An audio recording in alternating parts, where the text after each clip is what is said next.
नमस्कार, दिन भर की बड़ी खबरों में आपका स्वागत है। मैं हूं आंचल। आज इस बुलेटिन में बात होगी मनरेगा को लेकर मोदी सरकार के खिलाफ कांग्रेस के बड़े अभियान की। ये मनरेगा बचाओ अभियान नहीं है, ये मनरेगा बचाओ संग्राम है। इंदौर के दूषित पानी मामले में बीजेपी सरकार की बढ़ी मुश्किलों की। कैलाश विजयवर्गीय को इसी वक्त बर्खास्त करना चाहिए, इस्तीफा लेना चाहिए। देखेंगे महाराष्ट्र में क्यों अजीत पवार और बीजेपी में शुरू हुई जंग।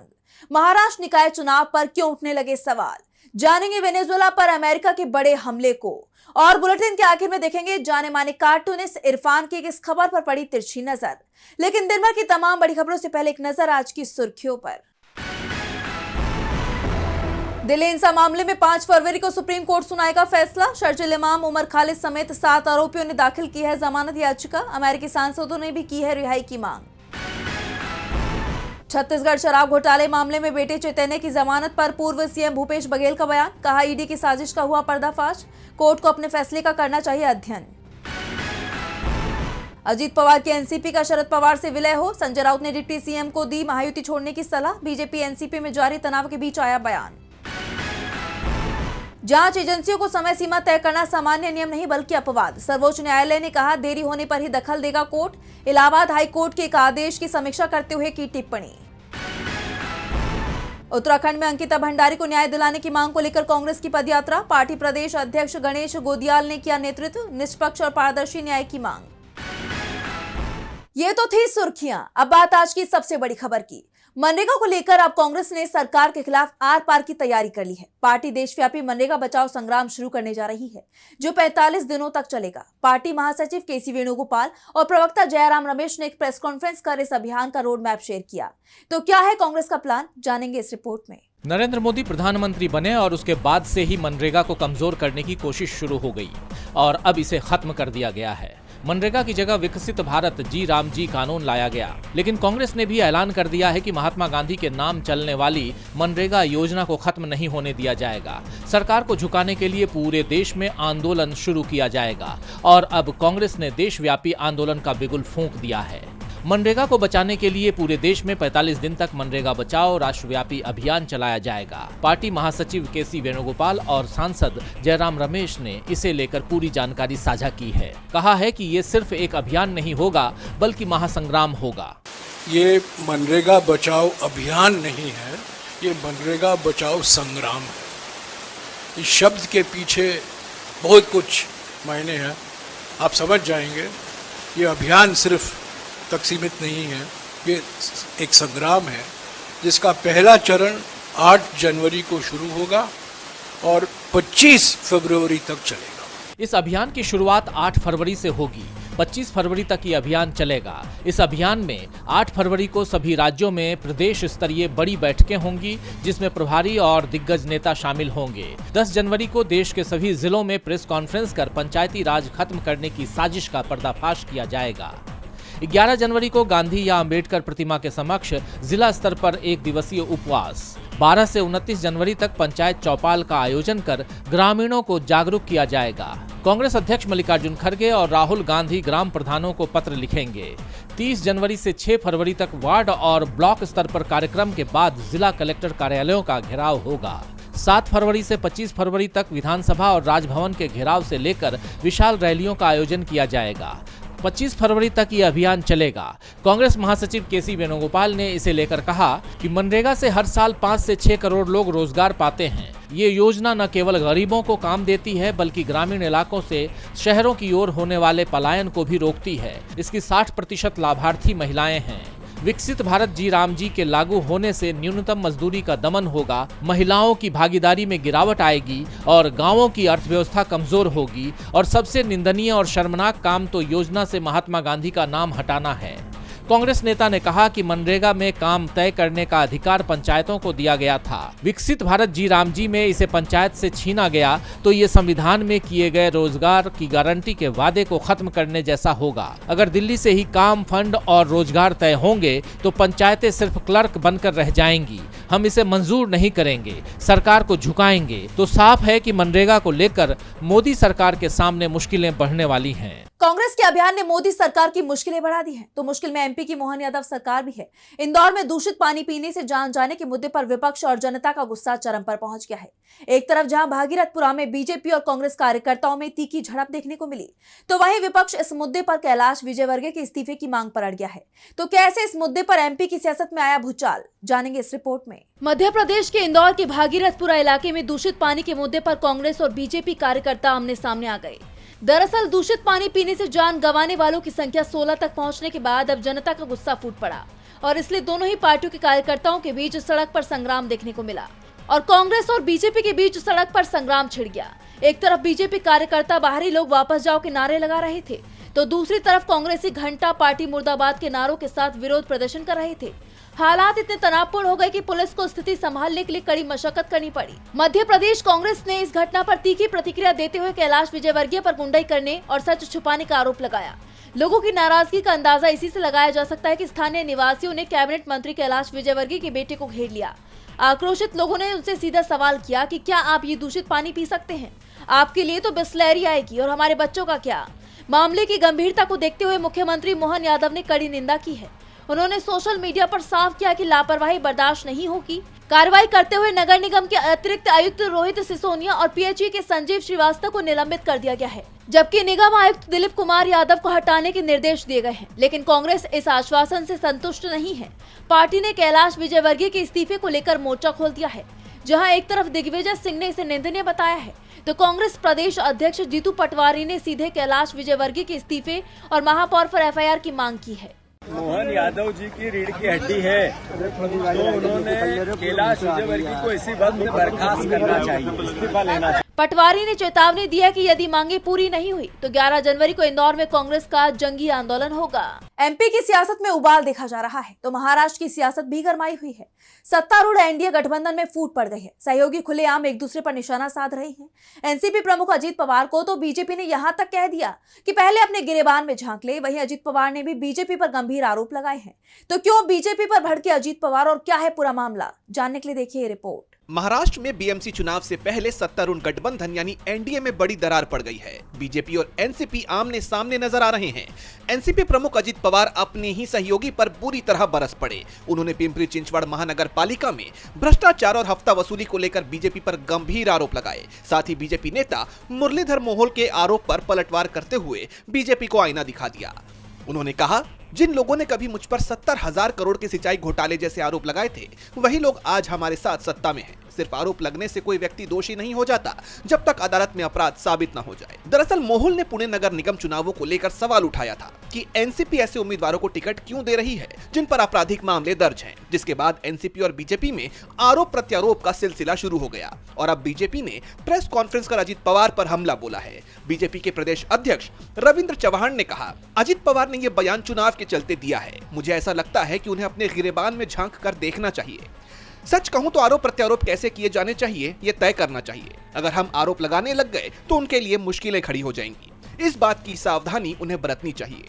जिस तरह एनडीए की अंतर्कलह खुलकर सामने आ गई है, उसके बाद एनडीए गठबंधन कई सवालों से घिर गया है। महाराष्ट्र एनडीए में दरार बढ़ती जा रही है और ये सब ऐसे वक्त में हो रहा है जब राज्य में निकाय चुनाव हो रहे हैं। ऐसे में सहयोगियों ने तो बीजेपी की चिंता पहले से ही बढ़ाई हुई है। वहीं बीजेपी उम्मीदवारों की निर्विरोध जीत पर भी सवाल खड़े हो गए हैं। विपक्ष ने बीजेपी पर केंद्रीय एजेंसियों के दुरुपयोग के आरोप लगाए हैं, जिसके बाद चुनाव आयोग ने भी जांच के आदेश दे दिए हैं। तो कैसे महाराष्ट्र निकाय चुनाव को लेकर घिरी बीजेपी, जानेंगे इस रिपोर्ट में। महाराष्ट्र के नगर निकाय चुनावों में 69 उम्मीदवारों के निर्विरोध जीत ने राज्य की राजनीति में भूचाल ला दिया है।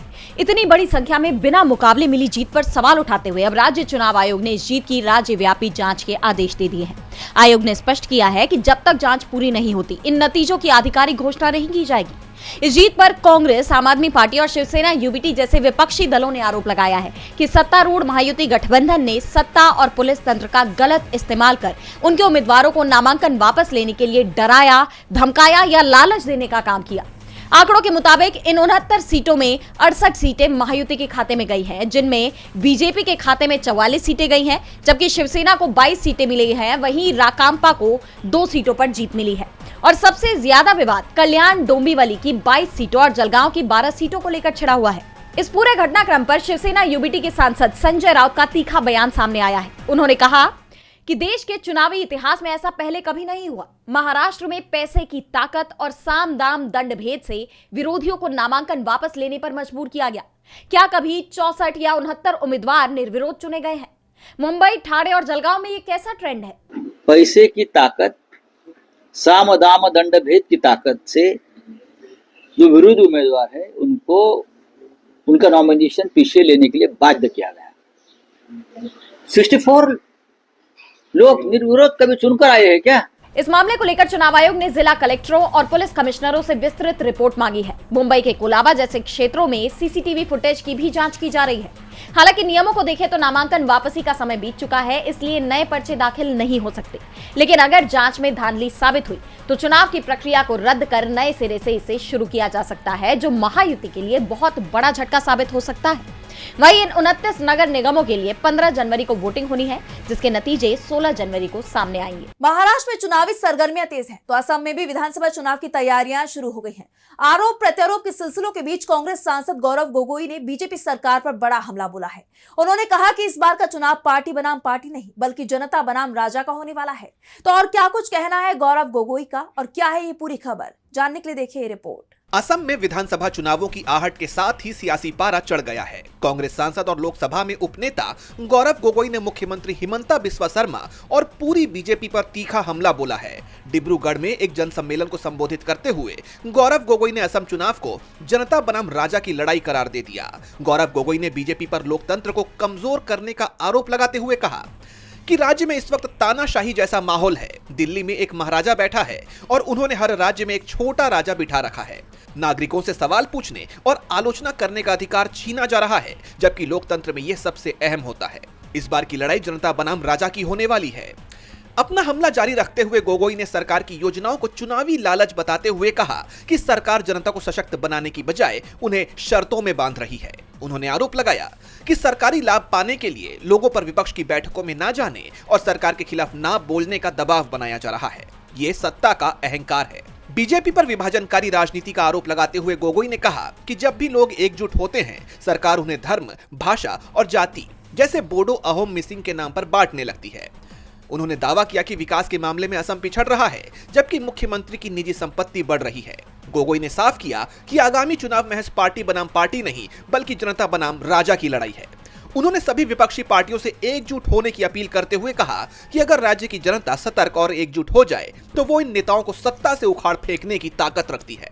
इस सम्मेलन में असम जातीय परिषद और राइजर दल के नेता भी शामिल हुए, जो राज्य में एक मजबूत महागठबंधन के संकेत दे रहे हैं। अब इस हमले पर सीएम हिमंता बिस्वा शर्मा या बीजेपी की तरफ से कोई जवाब आता है या नहीं, ये तो देखना होगा। लेकिन इतना साफ है कि चुनाव से पहले गौरव गोगोई के इन हमलों ने राज्य का सियासी माहौल गरमा दिया है। असम से लेकर पश्चिम बंगाल तक सियासी दल चुनाव की तैयारियों में जुटे हुए हैं। असम में गौरव गोगोई बीजेपी पर हमलावर हैं, तो बंगाल में अभिषेक बनर्जी ने कमान संभाली हुई है। टीएमसी सांसद ने अबार जीत में बांग्ला नाम के अभियान का आगाज किया। इस दौरान उन्होंने बीजेपी को चेतावनी ही दे दी कि अभी तो मैं आया हूं, जब ममता बनर्जी इस लड़ाई को लीड करेंगी तो सोचिए कैसा तहलका मचेगा। टीएमसी के इस दावे से बीजेपी टेंशन में है। पश्चिम बंगाल में 2026 विधानसभा चुनावों को लेकर सियासी पारा हाई हो गया है।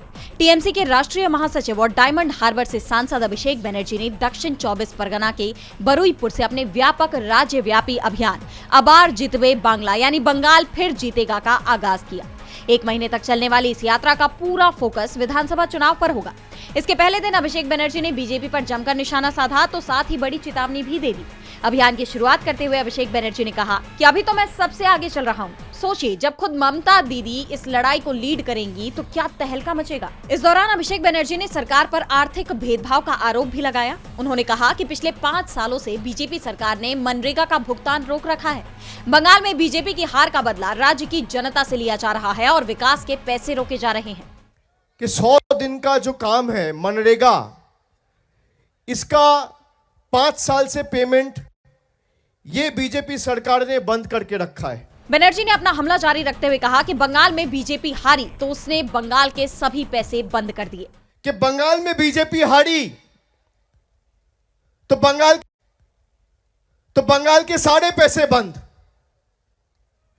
बंगाल में बीजेपी हारी तो बंगाल के सारे पैसे बंद। इस दौरान उन्होंने साफ किया कि टीएमसी का संकल्प है कि वो बीजेपी की इस विभाजनकारी राजनीति को ध्वस्त कर बंगाल के हक की लड़ाई लड़ेंगे। टीएमसी की इस यात्रा ने पहले दिन ही राज्य का सियासी पारा चरम पर पहुंचा दिया है। वहीं जिस तरह अभिषेक बनर्जी ने ममता बनर्जी के इस यात्रा में शामिल होने की बात कही, उससे ये माना जा रहा है कि आने वाले दिनों में बंगाल की सियासत और भी गर्माने वाली है। पश्चिम बंगाल की सियासत पर सबकी नजरें बनी हुई हैं। वैसे इस वक्त नजरें वेनेजुएला पर भी टिकी हुई हैं। अमेरिका ने वेनेजुएला पर हमला बोल दिया है। वेनेजुएला के 4 शहरों पर भीषण बमबारी हुई है, जिससे पूरी दुनिया में हड़कंप मच गया है। अमेरिकी राष्ट्रपति डोनाल्ड ट्रंप पहले से ही वेनेजुएला पर हमले की धमकी दे चुके थे और अब हमले के बाद अमेरिका ने वेनेजुएला के राष्ट्रपति मादुरो को भी हिरासत में ले लिया है। देखिए रिपोर्ट। अमेरिका और वेनेजुएला में जंग शुरू भी नहीं हुई थी कि खत्म हो गई। ऐसा इसलिए कहा जा रहा है क्योंकि अमेरिका ने वेनेजुएला के 4 शहरों पर आधी रात को हमला बोल दिया, जिसे जंग की शुरुआत के रूप में देखा जा रहा था। आधी रात को वेनेजुएला की राजधानी कराकस में धमाकों की आवाज सुनी गई। वहां की सरकार ने पुष्टि की कि कराकस, मिरांडा, अरागुआ और ला गुएरा में अमेरिका ने हमला किया है। उन्होंने इस हमले की कड़ी निंदा करते हुए इसे अंतर्राष्ट्रीय शांति के लिए बड़ा खतरा बताया। साथ ही देश में नेशनल इमरजेंसी की घोषणा कर दी। लेकिन अब अमेरिकी राष्ट्रपति डोनाल्ड ट्रंप ने अपने सोशल मीडिया पर दावा किया है कि अमेरिका ने वेनेजुएला पर सफलतापूर्वक हमला किया है, जिसमें राष्ट्रपति मादुरो और उनकी पत्नी को पकड़ लिया गया है और देश से बाहर ले जाया गया है। यह ऑपरेशन अमेरिकी कानून प्रवर्तन के साथ मिलकर किया गया था। ज्यादा जानकारी जल्द ही दी जाएगी। आज सुबह 11 बजे मारे लागो में एक प्रेस कॉन्फ्रेंस होगी। इस मामले पर ध्यान देने के लिए धन्यवाद। वेनेजुएला के उपराष्ट्रपति ने भी इस बात की पुष्टि की है कि मादुरो और उनकी पत्नी लापता है, जिसके बाद पूरी दुनिया चिंता में है। दरअसल अमेरिकी राष्ट्रपति पहले से ही मादुरो और उनकी सरकार पर ड्रग ट्रैफिकिंग में शामिल होने के आरोप लगा रहे थे। उन्होंने हमले की धमकी भी दी थी। हालांकि मादुरो ने भी झुकने से इनकार कर दिया था, लेकिन मौजूदा हालात में अब वेनेजुएला को लेकर कई सवाल खड़े हो गए हैं। कहा यह भी जा रहा है कि ट्रंप ने वेनेजुएला में तख्ता पलट का रास्ता साफ कर दिया है। अमेरिका के इस हमले पर कोलंबिया और क्यूबा ने तीखी प्रतिक्रिया दी है। कोलंबिया के राष्ट्रपति गुस्तावो पेट्रो ने किसी भी एक तरफा मिलिट्री कार्रवाई को खारिज किया है। वहीं कोलंबिया के रक्षा मंत्रालय ने कहा कि उसने वेनेजुएला के साथ सीमा पर कोलंबिया के मुख्य शहर कुकुटा में मानवीय मदद के लिए अपना यूनिफाइड कमांड पोस्ट एक्टिवेट कर दिया है। तो क्यूबा के राष्ट्रपति मिगुएल डियाज कैनेल ने सोशल मीडिया पर कड़े शब्दों में निंदा करते हुए वॉशिंगटन पर वेनेजुएला के खिलाफ आपराधिक हमला करने का आरोप लगाया और तत्काल अंतर्राष्ट्रीय कार्रवाई की मांग की है। इस पूरे घटनाक्रम ने इस क्षेत्र में तनाव बढ़ा दिया है। अब देखना यह होगा कि क्या अंतर्राष्ट्रीय समुदाय अमेरिका के खिलाफ कोई एक्शन लेते हैं या नहीं। और बुलेटिन के आगे में देखेंगे जाने माने कार्टूनिस्ट इरफान की किस खबर पर पड़ी तिरछी नजर।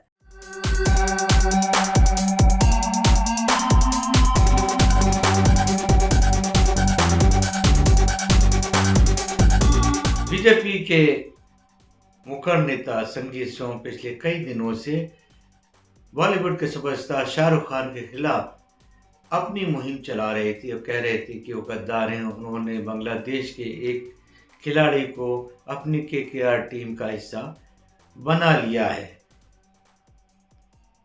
तो संजीव सोम की मन्नत को किंग खान ने तो पूरा नहीं किया, लेकिन उनके अपने जैन शाह ने उनकी बात को सुन लिया और बांग्लादेश के उस नौजवान बॉलर जिसका नाम था मुस्तफिजुर रहमान, उनको बीसीसीआई ने अपने पावर का इस्तेमाल करके केकेआर से बाहर कर दिया है।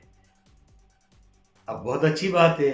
अब ऐसे में क्या करना चाहिए, बीसीसीआई को संजीव सोम जी को अपना चेयरमैन बना लेना चाहिए और ताकि आगे आने वाले दिनों में पाकिस्तान के साथ में तमाम तरह की सीरीज़ें जो हमारे क्रिकेटर बाहर जा के खेलते हैं, कभी दुबई में, कभी शारजाह में, कभी महिला टीम हमारी जाकर के अभी खेलेगी या खेलती रही है, तो इन सब चीज़ों के ऊपर भी, इन खेलों के ऊपर भी तो पाबंदी लगेगी। आइडिया बुरा नहीं है वैसे।